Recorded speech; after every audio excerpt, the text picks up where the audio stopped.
This is Ayo Akinwolere from the Athletic FC podcast. Buying a car should be exciting, not exhausting. And if you're looking for a gleaming SUV to replace your old banger, or you're taking the plunge and going electric, the good news is you can buy your car completely online on AutoTrader. Really. Just go to autotrader.com and get picky. Search through dealer listings for the make, model, colour and the features that matter to you. Then, just drop in your info and you'll see all the cars that fit your budget. Really. Once you've found the car of your dreams, you can have it delivered to your driveway, or you can pick it up at the dealership. Really. So buy your next car entirely online on AutoTrader. Head to autotrader.com or search the AutoTrader app.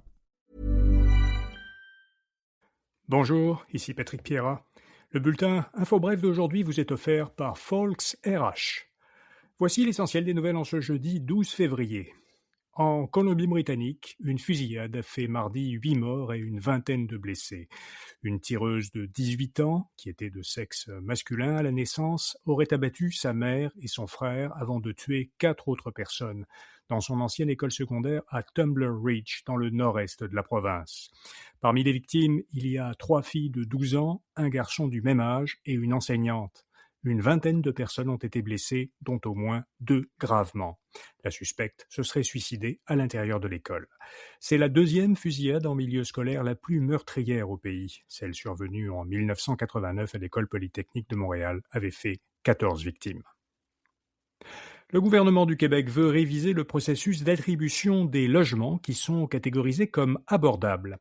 Caroline Proulx, la ministre responsable de l'habitation, a déposé un projet de loi qui vise à simplifier et centraliser les demandes de logements à loyer abordable et à s'assurer que ces logements sont attribués aux ménages qui en ont vraiment besoin.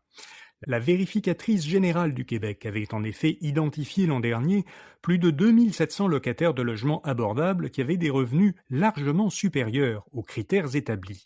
Si elle est adoptée, la loi obligerait les locataires de logements abordables à déclarer leurs revenus chaque année et à payer, le cas échéant, des compensations pour conserver leur appartement. Aux États-Unis, la Chambre des représentants veut supprimer les tarifs imposés au Canada. 6 élus républicains ont appuyé les démocrates pour adopter une résolution visant à abroger les droits de douane américains imposés l'an dernier sur les produits canadiens. C'est la première fois que la Chambre des représentants avait la possibilité de se prononcer sur la politique commerciale de Donald Trump.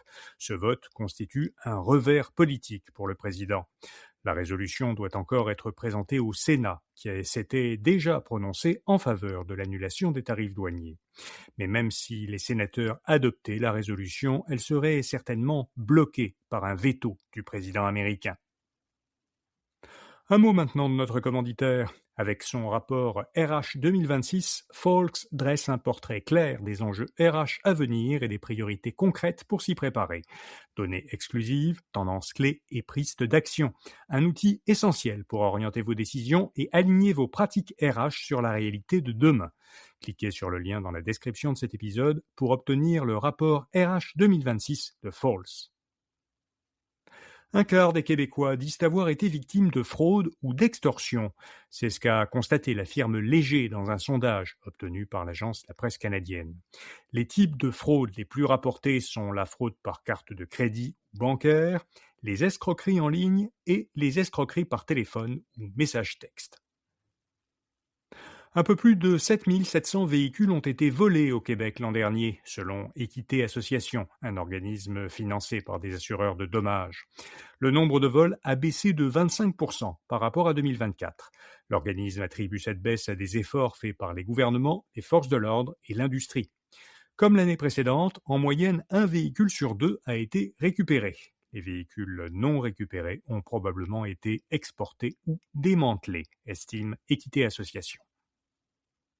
Bombardier annonce une importante commande. L'avionneur québécois a indiqué que Vista, une entreprise des Émirats arabes unis qui fournit des services d'aviation aux entreprises, lui avait commandé 40 jets d'affaires du modèle Challenger 3500. La valeur de ce contrat est de presque 1,2 milliard de dollars américains. La valeur pourrait même dépasser 4,7 milliards de dollars américains si Vista exerçait des options d'achat sur des avions supplémentaires. Une jeune entreprise montréalaise et sa technologie d'IA sont reconnues par l'UNESCO. L'entreprise montréalaise Whale Seeker a conçu un logiciel qui utilise l'intelligence artificielle et l'imagerie par satellite pour aider les navires à mieux détecter les grands mammifères marins. Whale Seeker se retrouve pour une deuxième fois dans une liste mondiale des 100 meilleures innovations d'intelligence artificielle en matière de développement durable. Elle est dressée, cette liste, par le Centre international de recherche sur l'intelligence artificielle de l'UNESCO. Nous avions, il y a 2 ans, publié dans InfoBref un portrait de l'entreprise Whale Seeker dans notre rubrique des jeunes entreprises québécoises innovantes. Vous trouverez un lien vers ce portrait dans la description de cet épisode. Et puis aux Jeux Olympiques de Milan-Cortina, les patineurs ontariens Piper Gill et Paul Poirier ont obtenu une médaille de bronze. C'est une première médaille olympique pour ces quadruples médaillés aux championnats du monde qui participaient à leur 3e Jeux d'hiver ensemble. Dans la même compétition, la patineuse québécoise Laurence Fournier-Baudry et son partenaire Guillaume Cizeron ont remporté l'or. Laurence Fournier-Baudry est la première québécoise médaillée d'or en patinage artistique, mais ce n'est pas une médaille pour le Canada parce qu'elle concourait pour la France. Voilà, vous savez l'essentiel. Tout de suite après ce bulletin de nouvelles matinales dans le flux du balado InfoBref Actualité et Affaires, vous trouverez un épisode éclairage politique qui a été publié mercredi en fin de journée. J'y discute avec notre collaborateur Patrick White de l'obsession que Donald Trump semble avoir contre le Canada, de la guerre psychologique qu'il nous mène, et de l'impact que cette attitude a sur un groupe dont on ne parle pas souvent, les millions d'Américains qui sont d'ascendance canadienne. Bonne journée et à demain matin. That new thing? Yeah, we've got it. The Drop by GNC, bringing you all the newness that matters. Handpicked by the pros who actually know what's up and what's proven to work. We keep you on top of the trends and dialed into what's next. Whether you're crushing it at the gym, leveling up your game, or thriving every day, The Drop by GNC is where the latest solutions in health and wellness land first. Non-stop innovation and fresh finds daily. Explore what's new and what's next on The Drop by GNC.